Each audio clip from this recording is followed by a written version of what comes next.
ரத்தம் ஜெயம், ரத்தம் ஜெயம், இயேசு கிறிஸ்துவின் ரத்தம் ஜெயம், ரத்தம் ஜெயம், ரத்தம் ஜெயம், இயேசு கிறிஸ்துவின் ரத்தம் ஜெயம்.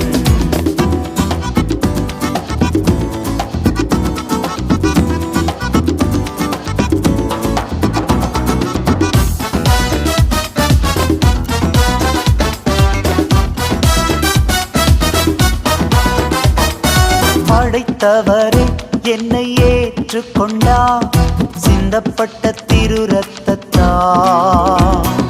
படைத்தவரே என்னை ஏற்றுக்கொண்டார், சிந்தப்பட்ட திரு ரத்தத்தால். பாவம் செய்யாத ஒரு மகனைப் போல பார்க்கின்றார் பரமபிதா. பாவம் செய்யாத